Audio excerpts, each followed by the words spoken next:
Hi friends, welcome to my YouTube channel. త్వరలో రాబోతున్న job క్యాలెండర్లో భాగంగా గ్రూప్ 2లో ఏపీ హిస్టరీ నుండి ఆంధ్రుల చరిత్ర అనే టాపిక్ నుండి 1 నుండి 2 బిట్లు వచ్చే అవకాశం ఉందండి. సో నేను కంటిన్యూగా ఏపీ హిస్టరీ వీడియోలు చేస్తూ మీకు నేను రాసుకున్న నోట్స్ నుండి వీడియోల రూపంలో మీకు ఇస్తానండి. సో దయచేసి మా ఛానల్ని సబ్స్క్రైబ్ చేసుకొని మీ ఫ్రెండ్స్ కూడా షేర్ చేయండి. కంటిన్యూగా వాచ్ చేయండి. ఖచ్చితంగా మీ గ్రూప్ 2 విజయంలో ఈ వీడియోలు చాలా ఉపయోగపడతాయి. సో ఇప్పుడు మనం సూటిగా సుత్తి లేకుండా టాపిక్లోకి వెళ్ళిపోదాం. ఆంధ్రుల చరిత్ర అనే టాపిక్లో ఆంధ్ర అనే పదం మొట్టమొదటిసారిగా ఋగ్వేదంలో గల ఐతరేయ బ్రాహ్మణంలో సునస్సేపుని కథలో జాతిపరంగా ప్రస్తావించబడింది. ఇక్కడ చాలా ఇంపార్టెంట్. ఆంధ్ర అనే పదం మొట్టమొదటిసారిగా ఏ వేదంలో ప్రస్తావించబడిందని అడుగుతాడు, ఋగ్వేదం. అందులో ఐతరేయ బ్రాహ్మణం అనేది గుర్తుంచుకోవాలి. అలాగే ఏ కథ అని కూడా అడుగుతాడు, సునస్సేపుని కథ. ఇక్కడ సునస్సేపుని కథ అంటే ఇంకేం లేదండి, ఒక యాగానికి విశ్వామిత్రుడు వెళ్తుండగా సునస్సేపుని అనే వ్యక్తి తారసపడతాడు. సో అతని దేనగాథ విని అతన్ని చేరదీసిన విశ్వామిత్రుడు తన ఇంటికి తీసుకొస్తాడు. అలా తీసుకొచ్చిన వెంటనే తన కుమారులైన 50 మంది కూడా వ్యతిరేకిస్తారు. ఈ వ్యతిరేకించడంతో విశ్వామిత్రుడు కోపగించుకొని వాళ్ళ 50 మందిని కూడా దక్షిణ భారతదేశంలో గల అనార్య జాతులైన పులింద, సబర, మూతిబ ఇలాంటి తెగలతో మీరు జీవించాలని చెప్పేసి శపిస్తాడు. సో ఆ శాపం మూలంగా ఆ 50 మంది కుమారులు కూడా వింధ్య పర్వతాలు దాటుకొని దక్షిణ భారతదేశంలో ఈ పులింద, సబర, మూతిబ, అందక, పుండ్ర ఇలాంటి తెగలతో జీవనం కొనసాగిస్తారు. ఈ విధంగా ఆంధ్ర అనే పదం అనేది ఋగ్వేదంలో ఎంటర్ అయిందండి. సో అలాగే అనార్య జాతులు అంటే మనం ఆల్రెడీ ఇప్పుడు చెప్పుకున్నాం. ఆంధ్ర, అందక, పుండ్ర, పులింద, శబర, మూతిబ. ఇక్కడ మనం గత చరిత్రలో మనం మాట్లాడుకుంటే ఆంధ్రులు అనేవారు అణచబడిన వారు అని చెప్పేసి ప్రతి సందర్భంలో మనం మాట్లాడుకుంటాం. సో ఇక్కడ కూడా వేద నాగరికతలో కూడా ఆంధ్రుల గురించి తక్కువగానే మాట్లాడారు. సో అలాగే ఋగ్వేదంలో పేర్కొన్న దాసదాస్యులు అనేవారు ఆంధ్రులేనని చరిత్రకారులు నిర్ణయించారు. సో వాయుపురాణం ప్రకారం ప్రపంచంలో మొదటిసారిగా చదవడం, రాయడం నేర్చిన వారు పిశాచులు. ఇక్కడ బాగా గుర్తుంచుకోండి. ఏ పురాణం అడుగుతాడు? వాయుపురాణం. ప్రపంచంలో మొదటిసారిగా చదవడం, రాయడం నేర్చిన వారు ఎవరంటే పిశాచులండి. ఆ పిశాచులు మాట్లాడే భాష పైశాసిక భాష. ఈ పైశాసిక భాష అనేది చాలా ఇంపార్టెంటు. సో మహాభారతంలోని ఆంధ్రచ బహువహ అనే పదం ద్వారా ఆంధ్ర జాతి భిన్న జాతుల సమ్మేళనం అని తెలుస్తుంది. ఇక్కడ అనేక జాతులు కలిసి ఉన్నాయని చెప్పేసి మహాభారతంలో ఈ పదం ద్వారా తెలుస్తుందండి. అలాగే ఆంధ్రులను మ్లెచ్చులుగా పేర్కొన్న గ్రంథాలు చాలా ఇంపార్టెంట్. చాలాసార్లు అడిగారండి. మ్లెచ్చులు అంటే తక్కువ జాతికి చెందిన వాళ్ళు అని చెప్పడం అనమాట. సో ఆ మ్లెచ్చులుగా పేర్కొన్న గ్రంథాలు వచ్చేటప్పటికల్లా మత్స్య పురాణము, భాగవత పురాణము. అలాగే ఆంధ్రులను గ్రామ బహిర్ ప్రదేశాలలో మాత్రమే నివసించడానికి అర్హులని పేర్కొన్న గ్రంథం వచ్చేటప్పటికల్లా మనుధర్మశాస్త్రం చాలా ఇంపార్టెంట్. ఆంధ్రులను గ్రామ బహిర్ ప్రదేశాల్లో మాత్రమే నివసించడానికి అర్హులని పేర్కొన్న గ్రంథం వచ్చేటప్పటికల్లా మనుధర్మశాస్త్రం. నేను రెండోసారి చదువుతున్నాను, చాలా ఇంపార్టెంట్ అండి ఇది. ఆంధ్రులు కళ్ళలోకి వస్తే ప్రాయశ్చిత్తం చేసుకోవాలని చెప్పిన గ్రంథం వచ్చేటప్పటికల్లా చరక సంహిత. ఈ చరక సంహిత రచించిన వాడు ఆచార్య నాగార్జునుడు. అలాగే దక్షిణ దిగ్విజయ యాత్ర సందర్భంలో సహదేవుడు. సో మహాభారతంలో పాండవులలో ఉన్న సహదేవుడు జయించిన రాజ్యాలలో ఆంధ్రదేశం కూడా ఉందని, మరియు ద్రౌపది స్వయంవరానికి విచ్చేసిన వారిలో అంధకులు ఉన్నట్లు అంటే ఆంధ్రులు ఉన్నట్లు వ్యాస మహాభారతంలో కూడా ఉందండి. మహాభారతంలోని కురుక్షేత్ర యుద్ధంలో ఆంధ్రులు కౌరవులకు మద్దతు తెలిపినట్లుగా తెలుస్తుంది. చాలా ఇంపార్టెంట్. కౌరవులకు మద్దతు తెలిపారండి ఆంధ్రులు. ఇప్పుడు అది వేద సాహిత్యం గురించి మనం మాట్లాడాం. ఇప్పుడు బౌద్ధ సాహిత్యం గురించి ఆంధ్రుల చరిత్రలో మనం మాట్లాడితే బౌద్ధ మత సాహిత్యంలో ఆంధ్రులను అంధకర్త అని పేర్కొనబడింది. చాలా ఇంపార్టెంట్. బౌద్ధ మత సాహిత్యంలో ఆంధ్రులను ఏ విధంగా పేర్కొనబడిందని అడుగుతాడు, అంధకర్త. బౌద్ధ మత సాహిత్యంలో ఆంధ్రుల నివాసం గురించి తెలియజేసే జాతకం ఏదైనా అడుగుతాడు. భీమసేన జాతకం చాలా ఇంపార్టెంట్. భీమసేన జాతకం ఆంధ్రుల నివాసం గురించి తెలియజేస్తుంది. అలాగే ఈ భీమసేన జాతకం ఏం చేస్తుందంటే ఆంధ్ర పదము వస్త్రాలకు సుప్రసిద్ధమని, ఆంధ్ర పదము అంటే ఆంధ్ర ప్రాంతం అనండి ఇక్కడ. సో అలాగే కృష్ణా గోదావరి ప్రాంతమును వజ్రదేశమని, దీన్నే మంజేర దేశమని మరియు నాగలోకమని సంబోధిస్తుంది. ఇక్కడ భీమసేన జాతకం ఏం చేస్తుందంటే వస్త్రాలకు ఆంధ్రప్రదేశ్ అనేది, అది ఆంధ్ర ప్రాంతం అనేది సుప్రసిద్ధం అని చెప్పేసి తెలియజేసింది. అలాగే కృష్ణా గోదావరి ప్రాంతాన్ని వజ్రదేశం అని, అంటే వజ్రాలు ఎక్కువగా దొరుకుతాయని, అలాగే మంజీర దేశమని, అలాగే నాగలోకమని సంబోధిస్తుంది ఇక్కడ. అందుకోసమే మనం బాగా గుర్తుంచుకోండి. ఇక్కడ నాగజాతికి సంబంధించి మనం నెక్స్ట్ మాట్లాడతాం.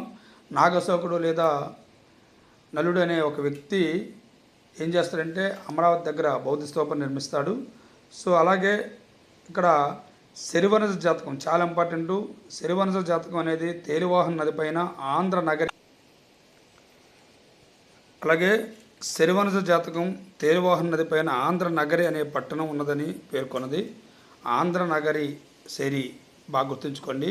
అలాగే భీమసేన జాతకం వచ్చేటకల్లా ఆంధ్రుల నివాసం గురించి, ఈ రెండు బిట్లో ఏదో బిట్ ఖచ్చితంగా వచ్చే ఛాన్స్ ఎక్కువ ఉంది, ఎక్కువసార్లు అడిగాడండి.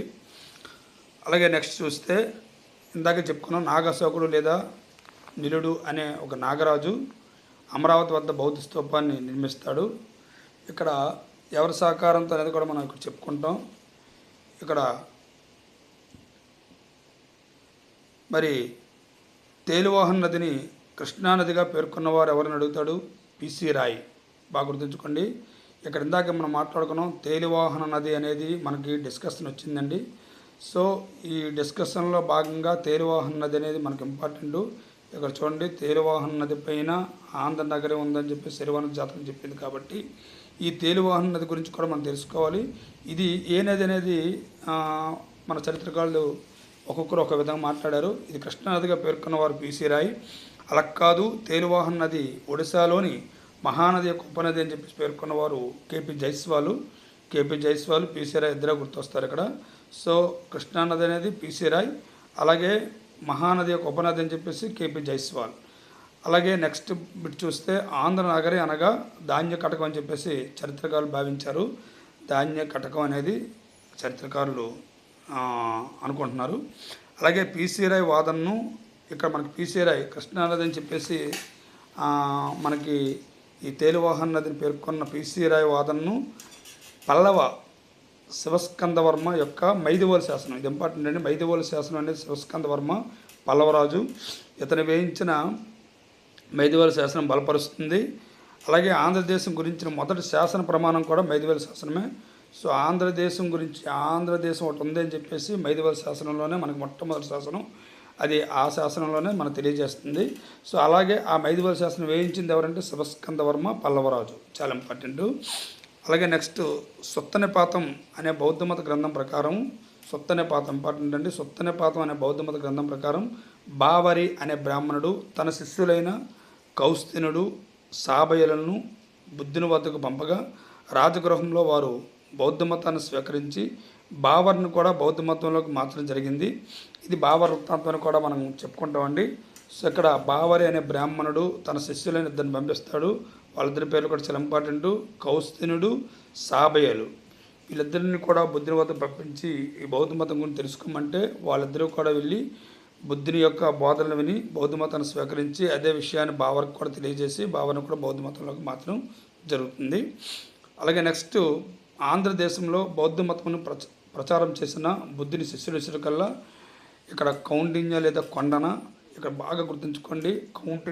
కౌండిన్య ఆంధ్రదేశంలో బౌద్ధ మతంను ప్రచారం చేసిన బుద్ధి శిష్యుడు ఎవడని అడుగుతాడు. సో ఈ కౌండిన్య ఎవరంటే అతను సారనాథ్లో 5గురికి శిష్యులకి బోధిస్తారు కదా, ఆ 5గురు శిష్యుల్లో ఒకరే కౌండిన్య. ఇతను ఆంధ్రప్రదేశ్లోకి వచ్చి బౌద్ధ మతం గురించి కూడా ప్రచారం చేశారని చెప్పేసి మనకు తెలుస్తుంది. అలాగే ఆంధ్రాలోకి వచ్చిన మొదటి బౌద్ధ మతాచార్యుడు వచ్చేటికల్లా మహాదేవ్ భిక్షువు. ఆంధ్రాలోకి వచ్చిన మొదటి బౌద్ధ మతాచార్యుడు మహాదేవ్ భిక్షువు. ఈ మహాదేవ్ భిక్షువు ఏం చేస్తారంటే ఇతని యొక్క ప్రేరణతోనే నాగజాతికి చెందిన నాగశోకుడు అమరావతి వద్ద బౌద్ధ స్తూపాన్ని నిర్మిస్తాడు. అయితే ఆంధ్రలోకి వచ్చిన మొదటి బౌద్ధ మతాచార్యుడు కల్లా మహాదేవ భిక్షువు, కన్ఫ్యూజ్ అవ్వద్దు. అలా కాకుండా ఆంధ్రదేశంలోకి బౌద్ధ మతంను ప్రచారం చేసిన బుద్ధుడి శిష్యుడు ఎవడంటే ఖచ్చితంగా మనకి కౌండిన్య.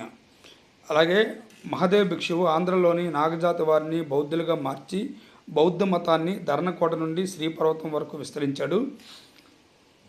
అలాగే మహాదేవ భిక్షువు బౌద్ధ చిహ్నాలను పూజించే సాంప్రదాయం చాలా ఇంపార్టెంట్. బుద్ధుని యొక్క చిహ్నాలను అంటే 5 చిహ్నాలు ఉంటాయి. ఈ చిహ్నాలను పూజించే సాంప్రదాయాన్ని ఆంధ్రదేశంలో ప్రవేశపెట్టేవారు ఎవరంటే మహాదేవ భిక్షువు. దీన్నే చైత్యకవాదము లేదా శైలికవాదం అని కూడా అంటారు, చాలా ఇంపార్టెంట్. అలాగే క్రీస్తు పూర్వం 256 నాటి అశోకుని 13వ శిలాశాసనం ఆంధ్రుల రాజ్య విషయం మౌర్య సామ్రాజ్య సరిహద్దు ప్రాంతంగా గుర్తించబడింది. సో ఈ ఆంధ్రుల యొక్క రాజ్యం అనేది 13వ శిలాశాసనం ప్రకారం మౌర్య సామ్రాజ్య సరిహద్దు అని చెప్పేసి గుర్తించబడింది. అంటే ఇక్కడ సామంత రాజ్యంగా మౌర్య రాజ్యానికి ఆంధ్ర రాజ్యం అనేది ఉండొచ్చు. అలాగే ఆంధ్రలో అశోకుని శాసనాలు వచ్చేటికల్లా మన అందరికీ తెలుసు, చాలా ఇంపార్టెంట్. రాజుల మందగిరి, ఎర్రగుడిపాలెంలో లభ్యమయ్యాయి. రాజుల మందగిరి అలాగే ఎర్రగుడిపాలెం చాలా ఇంపార్టెంట్. మరి ఇక్కడ బౌద్ధ మత సాహిత్యం అయిపోయింది. జైన సాహిత్యంలోకి వస్తే జైన సాహిత్యం గురించి కూడా ఆంధ్ర చరిత్ర గురించి మనం మాట్లాడితే యశోధరుని కుమారుడు ధనదుడు అనే ఒక వ్యక్తి ఉంటాడు. అతను ఏం చేశాడంటే ఒక బౌద్ధ సన్యాసి అయిన సంఘస్త్రీ యొక్క కళ్ళను తొలగించి గుడ్డిదాన్ని చేయగా ఆ సంఘస్త్రీ ధనదుడి 7 తరాల వారు పుట్టుగుడ్డి అంటే అందులుగా జన్మిస్తారని శపించింది. ఆ ప్రభావం వలన ధనదుడి యొక్క 7 తరాల వారు అందులుగా జన్మించారు. ఇక్కడ ఇంపార్టెంట్ అండి, బౌద్ధ సన్యాసి సంఘస్త్రీ. బౌద్ధ సన్యాసి ఎవరు? సంఘస్త్రీ అనే వ్యక్తి. సో యశోధరుని కుమారుడైన ధనదుడిని శపిస్తుంది. ఎందుకు శపిస్తుంది? ఆవిడ యొక్క కళ్ళని తొలగిస్తాడు కాబట్టి. ఆ ప్రభావం వలన ధనదుడి యొక్క 7 తరాల వారు అందులుగా జన్మిస్తారు. వీరి రాజ్యాన్ని అంధకరాజ్యంగా, వీరిని ఆంధ్రులుగా పిలిచినట్టు తెలుస్తుంది. సో అలాగే లాస్ట్ పాయింట్ వస్తే ఈ వీడియోలో కళింగ దేశపు చేది వంశీయుడు, చాలా ఇంపార్టెంట్. చేది వంశీయుడు కళింగాధిపతి కారవేలుడు. మనకి శాతవాహనంలో కూడా కారవేలుడు కనిపిస్తాడండి. సో ఎందుకంటే అతని యొక్క సమకాలీన రాజులు కారవేలుడు దక్కన ప్రాంతాన్ని ఏలిన శాతవాహనులు తమ సమకాలిక రాజ్యాలు అని తన అతిగుంపా శాసనంలో తెలియజేస్తాడు. అంటే అతిగుంపా శాసనం ఎవరిదని అడుగుతాడు, ఖచ్చితంగా చాలా ఇంపార్టెంట్ కారవేలుడు. ఈ కారవేలుడు ఎవరంటే కళింగరాజు చేది వంశీయుడు, చాలా ఇంపార్టెంట్. సో ఇది మనం ఫస్ట్ పార్ట్ అండి. సెకండ్ పార్ట్ ఆంధ్ర చరిత్ర గురించి మరి కొద్దిగా ఉంది. ఇది కూడా అయిపోతే అప్పుడు ఆంధ్ర చరిత్ర మీద 1-2 బిట్లు ఈజీగా మనం ఐడెంటిఫై చేయొచ్చు. ఇలా మీకు ప్రతిరోజు కూడా ఒక వీడియోని మీకు అప్లోడ్ చేస్తాను. మీకు నచ్చితే మీరు సబ్స్క్రైబ్ చేసుకోండి, మీ ఫ్రెండ్స్కి కూడా షేర్ చేయండి. సో కంటిన్యూగా నా వీడియోస్ వాచ్ చేస్తే మీ గ్రూప్ 2లో 75కి ఏపీ హిస్టరీ నుండి 70 అబవ్ వచ్చేటట్లు